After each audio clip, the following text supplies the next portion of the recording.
হচ্ছে AGT Live 24/7। ये है AGT Live 24/7। This is AGT Live 24/7।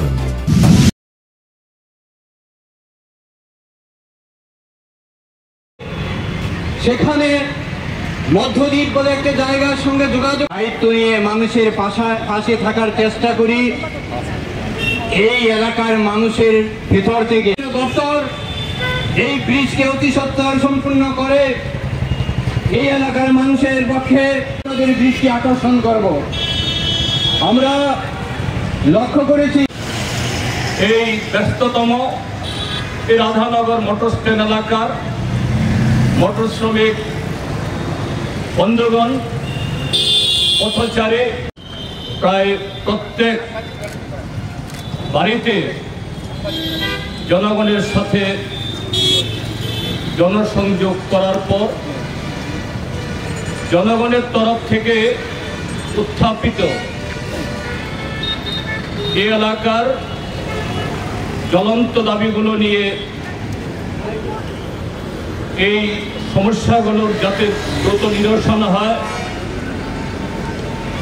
সরকারের আগরতলা পৌর নিগমের দৃষ্টি আকর্ষণ করে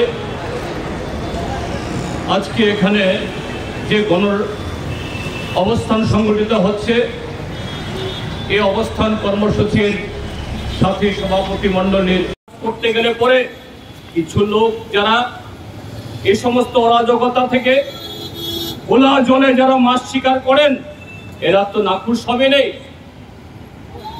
এদের কামাই বাণিজ্য সংকুচিত হবে, তা স্বাভাবিক। তারা নানাভাবে বাধা সৃষ্টি করতে পারে, বাধা সৃষ্টি করছেও, কিন্তু অকুতু ভয়ে ঐক্যবদ্ধ হয়ে আমাদের আগামী দিনে আমাদের এই প্রচেষ্টা জারি রাখতে হবে। এখানে আমাদের অঞ্চল সম্পাদক বলেছেন, গত এক পক্ষ কাল ধরে তারা যখন বিভিন্ন গলিতে গেছেন, পাড়াতে গেছেন, বিভিন্ন বাড়িতে গেছেন, জনগণের তরফ থেকে অভূতপূর্ব সাড়া পেয়েছেন। এটাই দস্তর, এটাই বাস্তব। কাজে আগামী দিনও এইভাবে এই লড়াইকে, এই প্রয়াসকে জারি রাখার মধ্য দিয়ে এই ত্রিপুরা রাজ্য থেকে বিজেপি ত্রিপুরা মথা IPFT নামক এই জঞ্জালকে দ্রুত, শুধু আগরতলা নর্দমা পরিষ্কার করলে হবে না, ড্রেনের সমস্ত এই পচা প্রতিগন্ধময় এই সমস্ত জলকে সরালে হবে না। এই ত্রিপুরা রাজ্যের রাজনীতি সংস্কৃতি থেকেও বিজেপি ত্রিপুরা মথা IPFT নামক জঞ্জালকে সরানোর জন্য এরকম কর্মসূচি নিয়ে আগামী দিন আরো বেশি বেশি করে এগিয়ে আসবেন এবং নিশ্চয়ই আমাদের এই প্রয়াসে আরো বেশি নাগরিক এতে সামিল হবেন।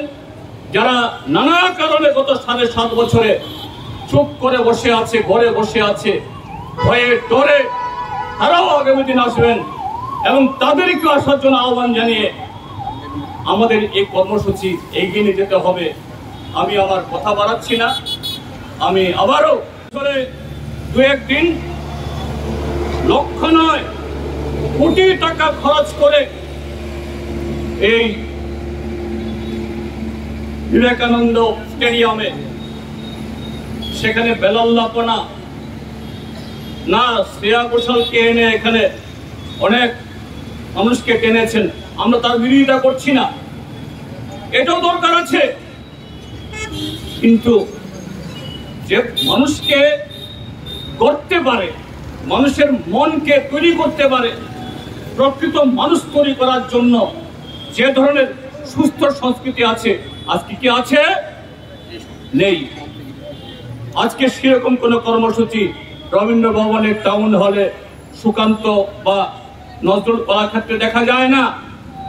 আজকে নতুন সংস্কৃতি ওই হিন্দু রাষ্ট্র নির্মাণের নামে জয় শ্রীরামের স্লোগান দিয়ে, এটা ভগবান শ্রীরামচন্দ্রকে শ্রদ্ধা জ্ঞাপন করা নয়, আমরা তার বিরোধী না, কিন্তু এই সমস্ত স্লোগান তুলে কিভাবে সাম্প্রদায়িক বিভাজন, ধর্মীয় হিংসা, মানুষের মধ্যে বিভেদ তৈরি করা যায়, তার চাষ গোটা দেশের সাথে ত্রিপুরাজ্যে আজকে হচ্ছে।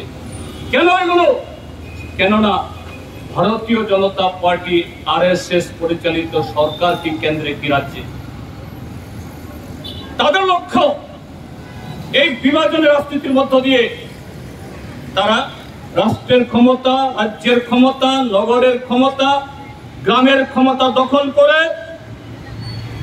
জনগণকে শুধু নির্বাচনের সময়তে মিষ্টি মিষ্টি কথা বলে 5টা বছর শুধু তারা লুট করবে, দেশকেও, রাজ্যকেও, নগরকেও। কাজেই সে ব্যবস্থা কায়েম রাখতে গেলে পরে সুস্থ সংস্কৃতি এটা তাদেরকে তাদের জন্য সহায়ক হবে না। শিক্ষা ব্যবস্থা যদি সেরকম ভাবে গড়ে ওঠে, এটা তাদের বিরুদ্ধে চলে যাবে। কাজেই আইন শৃঙ্খলা, শিক্ষা, সংস্কৃতি সবকিছুর মেরুদণ্ড এটাকে ভেঙে চুরে সর্বনাশ করে দাও। কাজে তার বিরুদ্ধে কোন সচেতন নাগরিক, কোন দেশপ্রেমিক নাগরিক চুপ থাকতে পারে না। ভারতের কমিউনিস্ট পার্টি, মার্ক্সবাদী, আমরা সেই সুস্থ সাংস্কৃতিক সামাজিক পরিস্থিতির মধ্য দিয়েই আমাদের রাজনীতি, আমাদের মতাদর্শ, আমরা সেই মতাদর্শের উপরে আমাদের পার্টির ভিত্তি আমরা করতে চাই। সেইভাবেই দেশের শাসন ব্যবস্থা পরিচালিত হোক আমরা চাই। সেই তাগিদ থেকে ভারতের কমিউনিস্ট পার্টি, মার্ক্সবাদী আমাদের অভয়নগর অঞ্চল কমিটি সে উদ্যোগ গ্রহণ করেছেন। আমি তাদেরকে অসংখ্য অসংখ্য ধন্যবাদ জানাবো। জনগণের হয়ে পানীয় জল নতুন কোন প্রকল্প হয়নি। বামপন্থী ফ্রন্ট সরকার কতগুলি প্রকল্প শুরু করে দিয়ে গেছেন, সেগুলো 7.5 বছরেও চালু করতে পারেনি। কিন্তু হাজার হাজার কোটি টাকা স্মার্ট সিটির নামে, জল জীবন মিশনের নামে, আরবান ডেভেলপমেন্ট নামে খরচ হচ্ছে। আগরতলা স্মার্ট হয়নি, ত্রিপুরা স্মার্ট হয়নি, রাস্তাঘাট, পানীয় জল, বিদ্যুৎ ব্যবস্থা স্মার্ট হয়নি, সাংস্কৃতিক ব্যবস্থার উন্নতি হয়নি, নতুন করে একটা হল নির্মিত হয়নি। কিন্তু স্মার্ট হয়েছে শাসক দলের কিছু লোক, হোমরা চুমড়া, যারা নির্বাচনের জবরদখল করে ছাপ্পা ভোট দিয়ে কর্পোরেটর হয়েছেন, বিধায়ক হয়েছেন। তাদের কয়েকজন, আর তাদেরকে বৃত্ত করে যারা মন্ডলের নেতা হয়েছেন, পৃষ্ঠা প্রমুখ হয়েছেন অল্প কয়েকজন। তাদের বাড়িঘর স্মার্ট হয়েছে, তাদের চেহারা স্মার্ট হয়েছে, তাদের অর্থ সম্পত্তি স্মার্ট হয়েছে।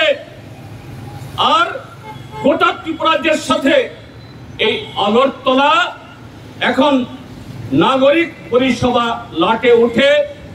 এটা সকাল থেকে সন্ধ্যা অবধি প্রতিটি চৌমুনিতে সেখানে ট্রাফিক জ্যাম, পথচারীদের জন্য হাঁটার রাস্তা নেই, বাজারগুলো নর্দমা ক্লেরাক্ত, মানুষের নাবিশ্বাস। এই আগরতলা শহরের প্রতিদিন কয়েক লক্ষ মানুষ সারা ত্রিপুরাজ্য থেকে আসেন। এটা আসবে নাই, এটা সমস্ত নগরের চরিত্র এই জায়গাতে।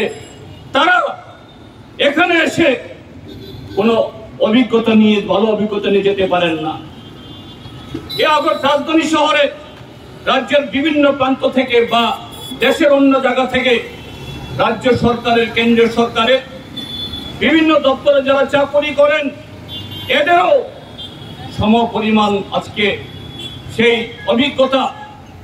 আর তার সাথে মিলিয়ে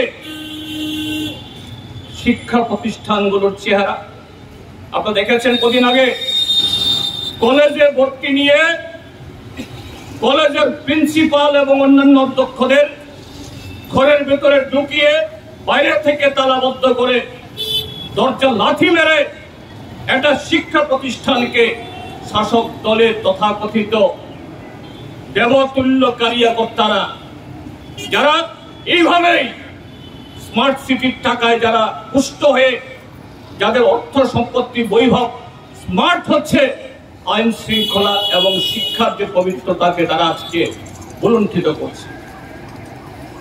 এই শহরের আনাচে কানাচে একেবারে শহরের প্রধান রাস্তায়, থানার নাকের ডগায় নারী নির্যাতন হচ্ছে, ছিনতাই হচ্ছে। একটি ক্ষেত্রেতেও অপরাধী ধরা পড়ে না, শাস্তি তো বহুদূর। যারা আক্রান্ত, লাঞ্ছিত, বঞ্চিত, নীরবে নিবৃতে চোখের জল ফেলা ছাড়া সারা ত্রিপুরাজ্যের মতো আজকে এখানে আগরতলা শহর, এখানে কোনো বিপরীত অভিজ্ঞতা নেই। নগর মানে নগর শুধু রাজনৈতিক রাজধানী না, পৃথিবীর যে কোনো সভ্যতায়, যে কোনো দেশে, যে কোনো প্রান্তে রাজধানী মানে হলো রাজনৈতিক কেন্দ্র, অর্থনৈতিক কেন্দ্র, সামাজিক কেন্দ্র, শিক্ষার কেন্দ্র, সংস্কৃতির কেন্দ্র।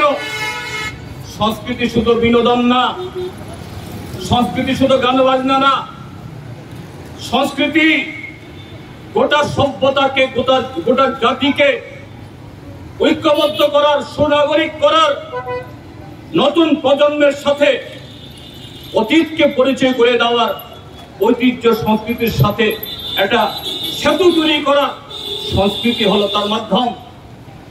এই ত্রিপুরাজ্যে বামপন্থী ফ্রন্ট সরকার যখন ছিল, রবীন্দ্র, নজরুল, সুকান্ত,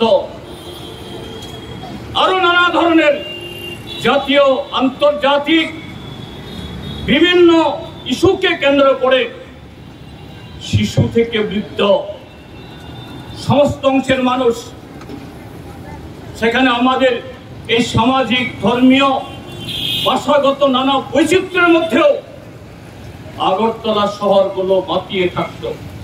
খারাপ ত্রিপুরাজ্যের সাথে রবীন্দ্র ভবন, Sukanta academy, town hall, Nazrul Kalakshetra, তার বাইরেও পাড়ায় পাড়ায় 12 মাসে 13 পার্বণ না, তারও আরো দ্বিগুণ এরকম সুষ্ঠু সাংস্কৃতিক চর্চা হতো, যা সভ্যতা বিকাশের জন্য অপরিহার্য। আজকে এগুলো সমস্ত তামাদি হয়ে গেছে, অতীত হয়ে গেছে। এবং সেই সময়তে আমাদের দেশের সরকার যখন আরবান ডেভেলপমেন্ট মিনিস্ট্রি স্মার্ট সিটির জন্য উদ্যোগ গ্রহণ করলো, আমরা এটাকে স্বাগত জানিয়েছি।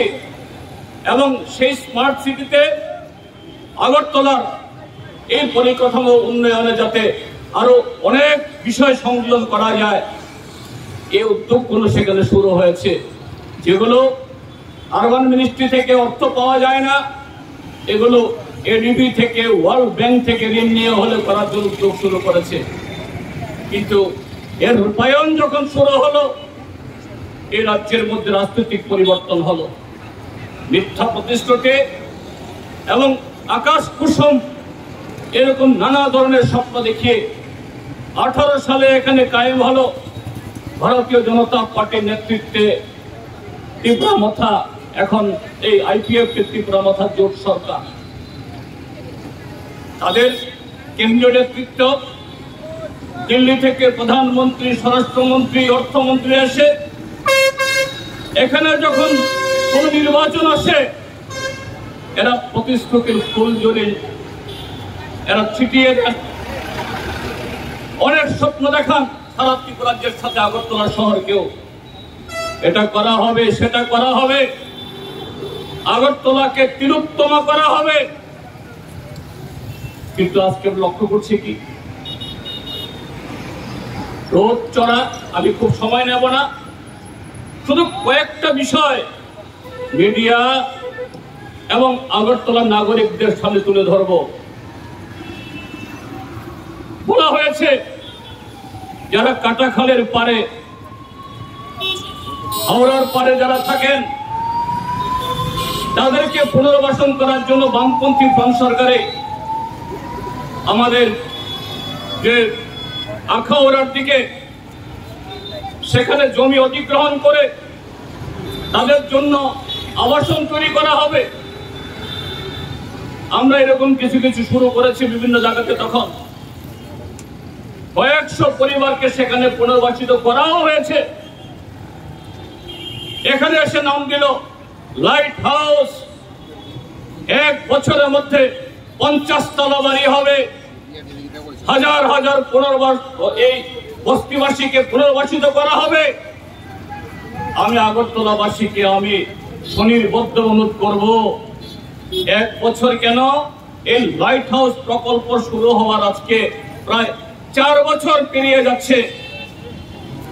কন্ট্রাক্টর কিছু কাজ শুরু করেছেন, এখন অর্ধ সমাপ্ত করে সে কন্ট্রাক্টর কোথায় চলে গেছেন? সে বক্তৃতা তৎকালীন মুখ্যমন্ত্রী বা বর্তমান মুখ্যমন্ত্রী বা আগরতলা মিউনিসিপ্যালিটির মেয়রের কাছ থেকে শোনা যায় না। এটা এখন ভূতের ভাষা।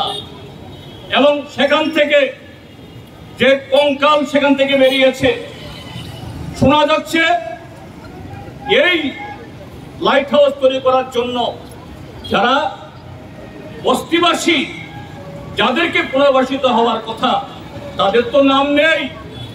সারা ত্রিপুরা রাজ্য থেকে লোয়ার ইনকাম গ্রুপ অর্থাৎ কম আয়ের লোকদের কাছ থেকে, যার কাছ থেকে যত টাকা পাওয়া যায় অর্থ আদায় করেছেন, তারাও এখন হাফিটনেস করছেন।